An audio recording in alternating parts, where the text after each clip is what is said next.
Hi everyone, and welcome back to the Shannon Show. Okay, we're getting into the ambiance, we're getting into the setting. It's Halloween. Also, that one stays on because otherwise... Okay, I can't really show you a good example, but otherwise it would be too dark in here. We need some light. You guys need something to see the books that I'm going to show you for this vlog book tag. Whatever this video is, it's something. So, again, happy Halloween. When is Halloween? It's this week. Is it Friday this week? I think it's Friday. Okay, it's Friday. Happy Halloween. I hope you're having a good week, and if you're celebrating, stay safe. I hope you're staying safe. But as you can tell from the title and the thumbnail, this is the Halloween book tag. You can see I'm in theme. I don't know why I didn't do this for my other Halloween, for my other October videos. I do have a couple more to record, so I'll just have to keep that in mind. These are my earrings that I'm wearing, little kittens and pumpkins. So yeah, I'm also kind of happy because I feel like I'm finally finding like my niche within Halloween and Halloween decorations and vibes. So I'm vibing, I'm happy.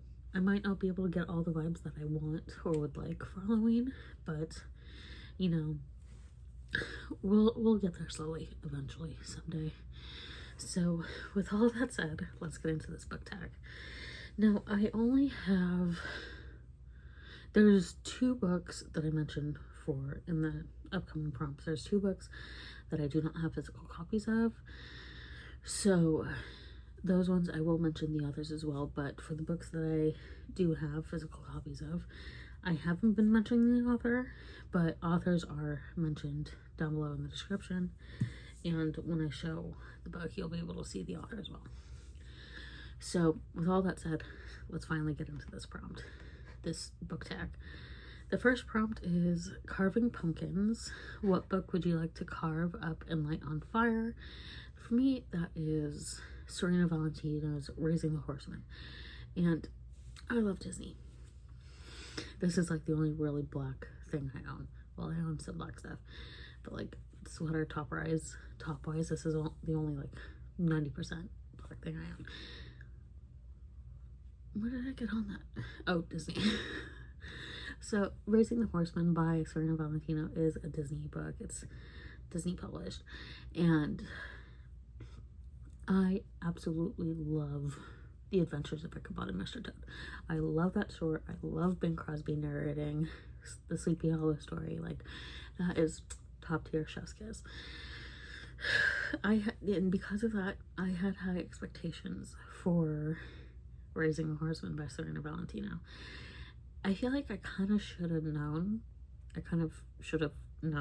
that my expectations would be dashed, because her villain series, the first book, it could have been me in my understanding of the first book of that series, because I thought it was going to be a series of standalones interconnected by the overarching Disney villains and their stories, and giving like backstories to them, which is what we get with Fairest of All, I think it was called, about the evil queen in Snow White, and getting a backstory.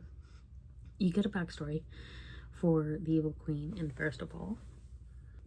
And the second book was that one. No, the second book was The Beast Within, which was the beast, which for me kind of didn't make sense, because like her explanation or her reasoning was that like, oh, he was a villain at the beginning, and it's like, not really. He was just an arrogant royal prince, you know? He was just arrogant royalty. That doesn't automatically make him the villain. Well, my hair is really curly right now. Anyway, so it's like, he was just super freaking arrogant. Not all arrogant people are villains. They're annoying as fuck sometimes, but they're not all villains. So anyway, so like, that one kind of didn't make sense, and you sort of get a backstory, but you sort of don't. And then the third book, Ursula, again, you get some semblance of a backstory, but then it starts becoming like you have an overarching plot line for the series, and the three sisters that were in the first book, like they just keep coming back and they get more and more annoying. And it's like in the Beast Within 1-2, it's like there's a scene, I'm not going to spoil it, but there's a scene where it's like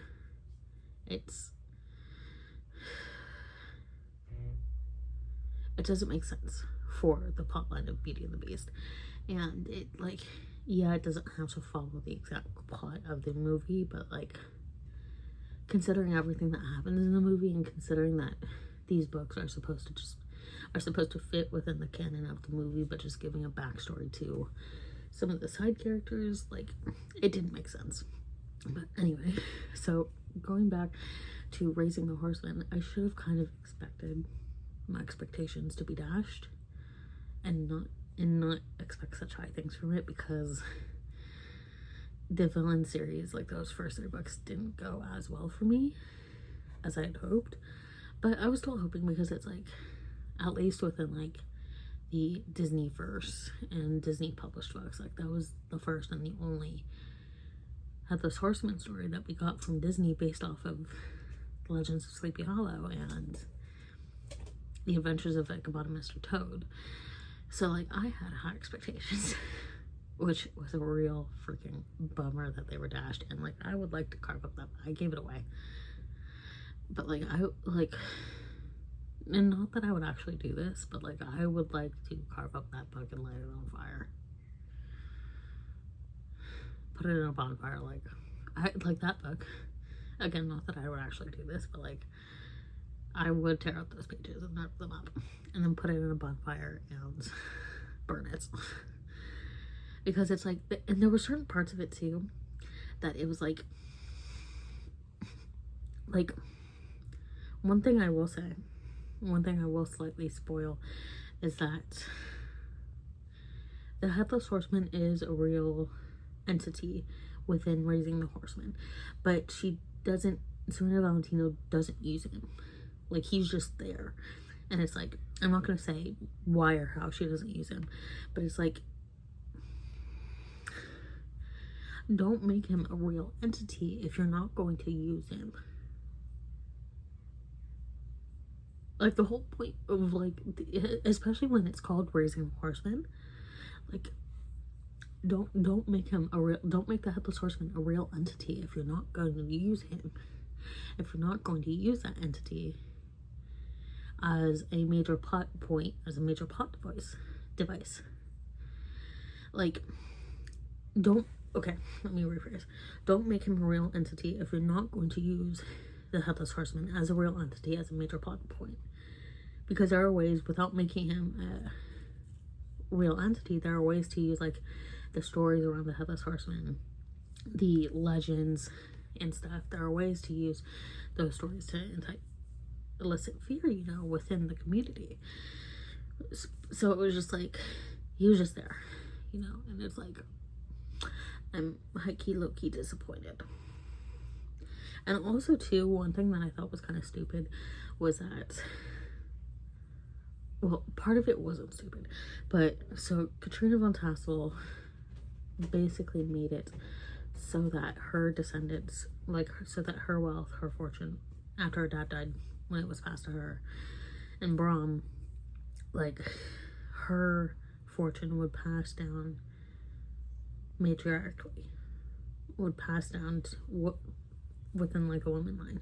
It's like 20 daughters, and which is fine, that's great, and I love that. However,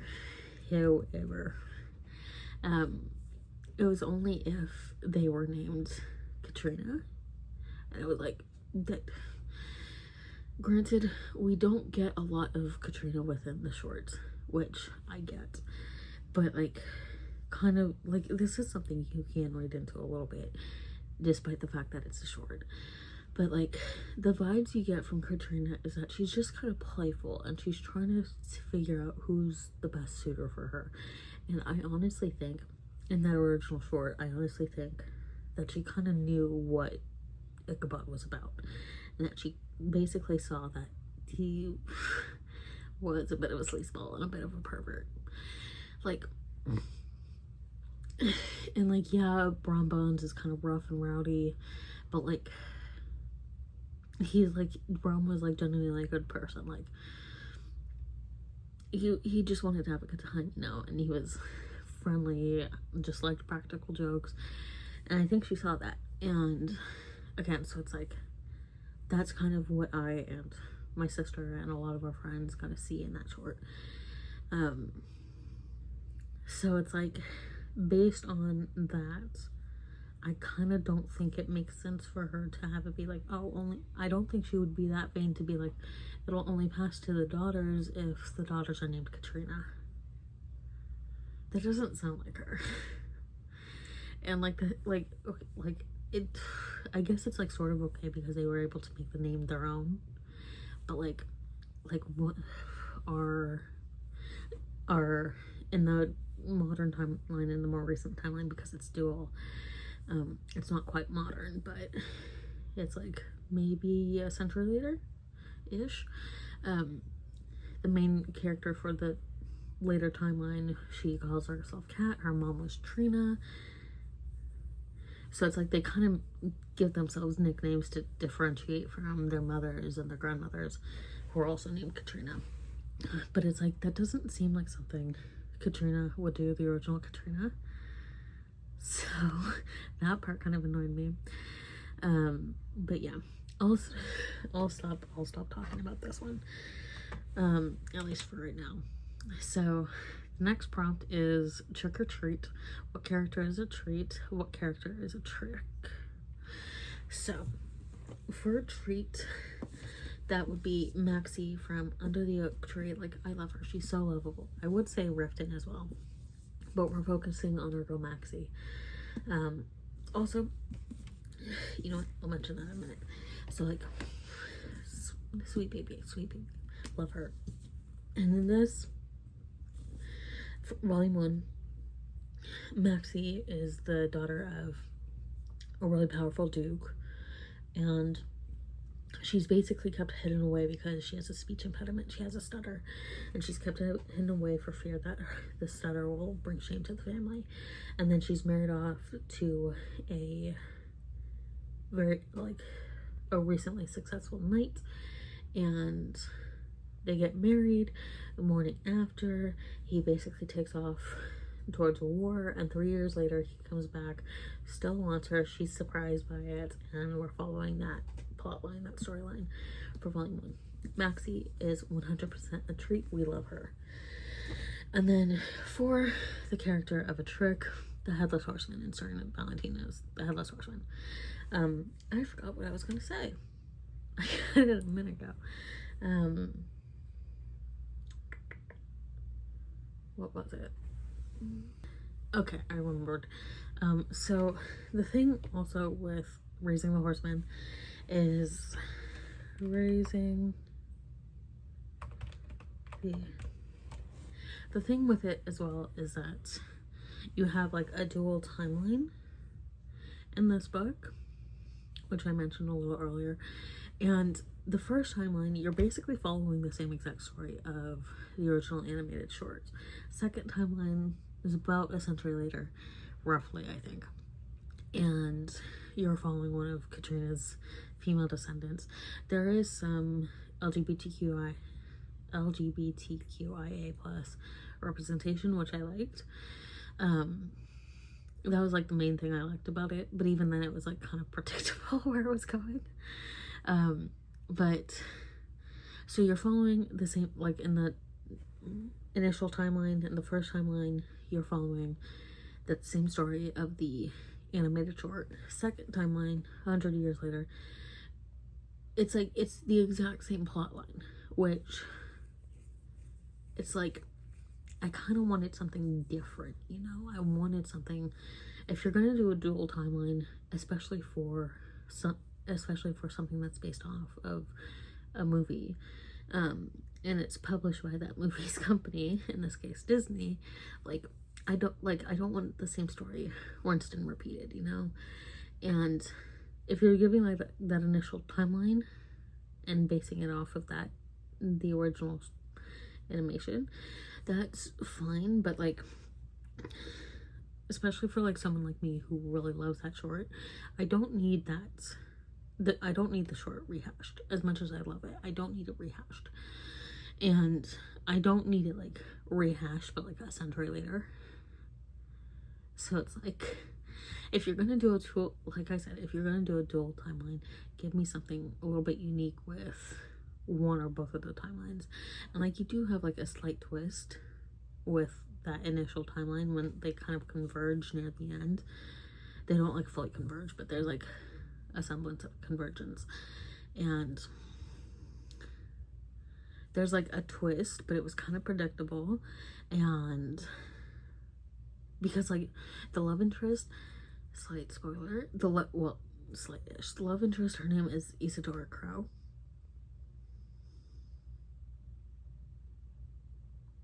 And if you don't know, like, it is a slight spoiler, even though it's kind of obvious based off of her last name. She just told them that her last name was Crow, but her last name's actually Crane. Because Ichabod didn't actually die. He did like remarry, but it's like, no, he died. He was killed by the Headless Horseman. And it's like, no, he didn't actually die. He just went off and found a family and had kids and had descendants. So it's like, that was kind of obvious when you meet Isadora Crow. Like, it's kind of obvious that that was like, that her last name's Crane and that she's a descendant. And so it's like, you have like that same exact storyline and timeline. And then like, there's a slight convergence, slight twist, which is like what I was alluding to with like the Headless Horseman being a real entity, a real character, but not being an active part of the story, which is stupid.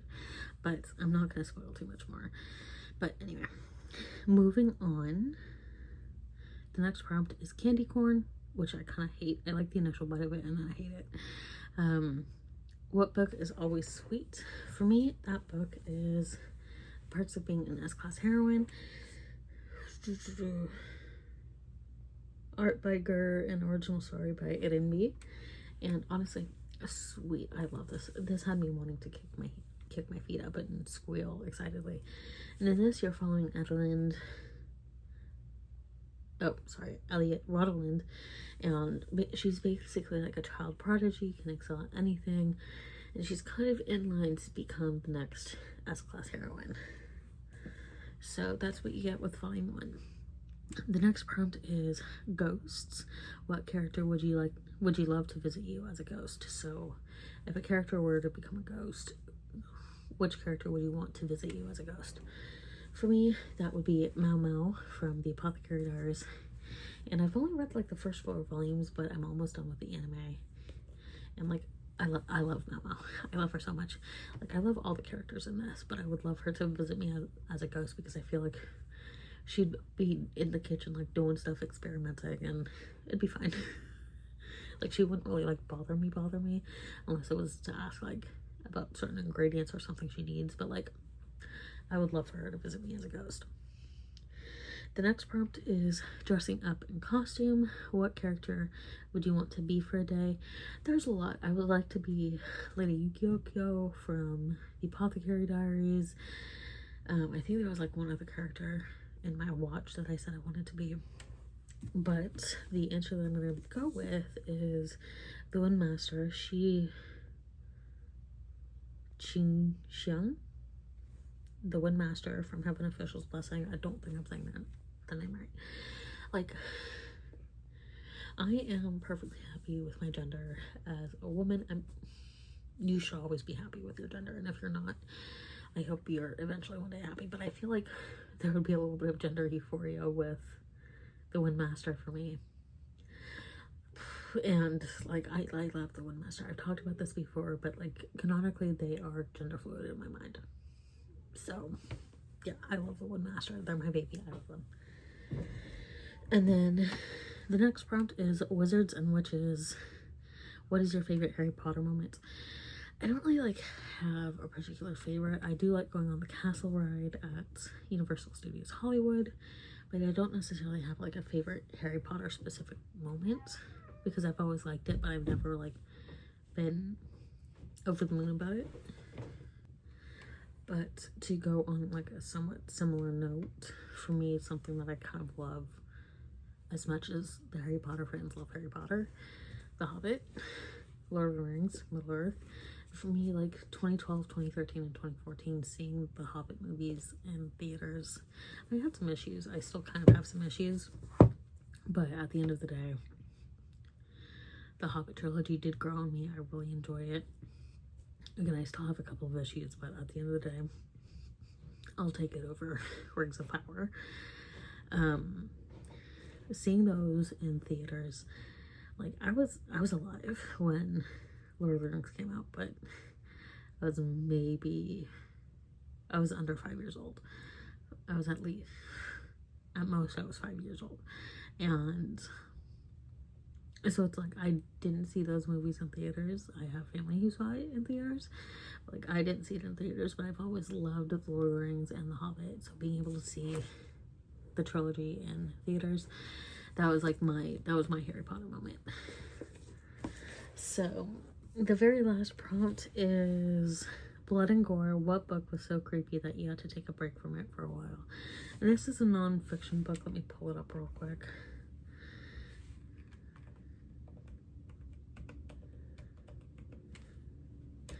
So it's called The Barn, The Secret History of a Murder in Mississippi by Wright Thompson. And this essentially, let me pull up the about.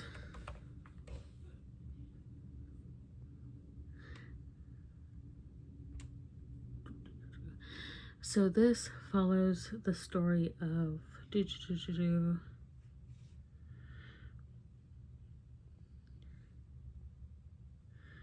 okay.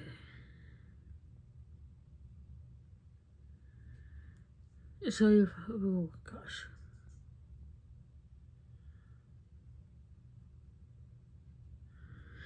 Okay, I'm just reading from the Google Books. Description: a shocking and revelatory account of the murder of Emmett Till that lays bare how forces from around the world converged on the Mississippi Delta and the long lead up to a crime, and how the truth was erased for so long. Wright Thompson's family farm in Mississippi is 23 miles from the site of one of the most notorious and consequential killings in American history.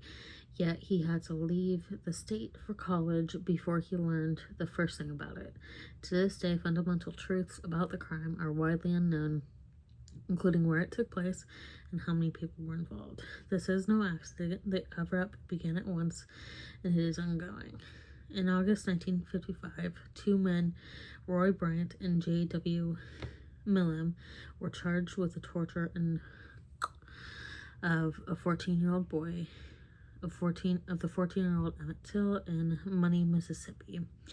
After their inevitable acquittal and a mockery of justice, they gave a false confession to a journalist, which was misleading about where the long night of hell took place and who was involved. So that's basically what it's about. So it's creepy in the sense of disturbing and how terrible humanity can be at times. And I feel like it's a great book to read. Again, like I mentioned earlier, given our... did I mention that earlier? No, I didn't. It's a good book to read in our current political climate, especially here in the U.S. So, yeah. We're going to end on that note. As for who I'm tagging anyone and everyone who wants to do this tag. You can do it in a comment, do it in a video. I'd love to know what your answers are. So thank you all for watching, and I'll see you all in my next video.